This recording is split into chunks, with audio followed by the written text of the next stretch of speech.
Bien, mesdames et messieurs, bonsoir. Donc il y a un type qui vous empêche de prendre l'apéro et c'est moi.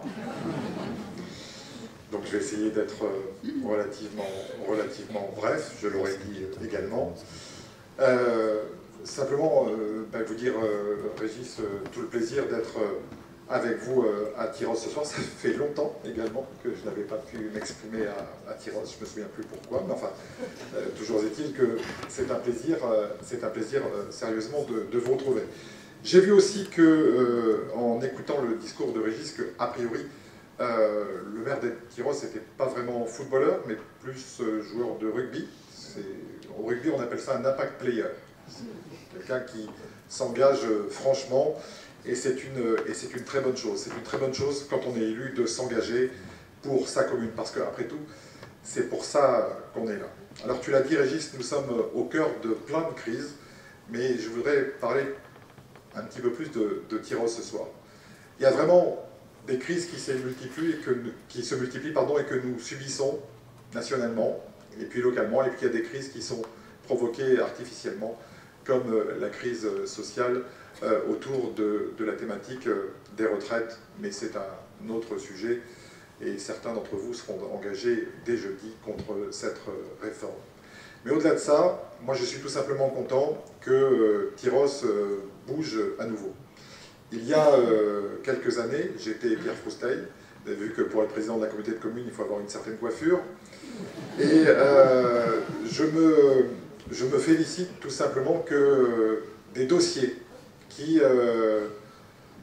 étaient nés il y a longtemps, celui du pôle multimodal, celui du pôle rugby, avancent enfin à nouveau et permettent à Tyros de retrouver j'allais dire, le lustre qu'elle n'aurait jamais dû quitter. Tout simplement parce qu'il fallait une volonté, mais pour avoir une volonté, il faut collaborer ensemble. Ça n'avait pas été possible dans le passé. Je me félicite que tous ces projets, désormais, se débloquent et renouvellent la commune de Tyros. Et puis, il y a le projet emblématique Adidas Venlock. Et je pense que ce projet est particulièrement important parce que dans la mémoire collective tyrosaise, ce lieu particulier est justement le lieu où se sont nouées beaucoup d'histoires tyrosaises. Et il est important de faire en sorte que ce lieu, d'abord, demeure public, et puis, alors qu'il a aussi marqué quelques souffrances, notamment des souffrances sociales, il redevienne un lieu d'espoir et d'avenir.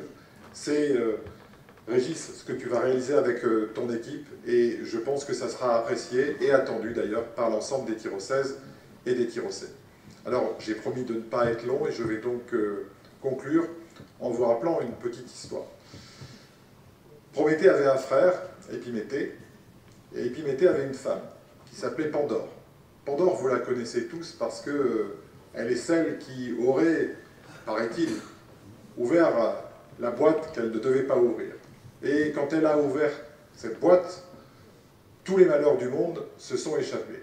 Mais on oublie souvent la fin de l'histoire. C'est qu'au fond de la boîte, il restait quelque chose d'essentiel qui n'était pas parti.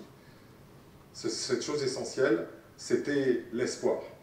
Et c'est comme une parabole pour nous dire que, en fait, l'espoir, c'est ce qui reste dans les mains des humains, c'est ce que nous construisons tous les jours, et c'est justement ce que tu es en train de faire avec ton équipe localement. Alors que 2023, malgré toutes les difficultés, soit pour tous, pour chacun d'entre vous, une année d'espoir.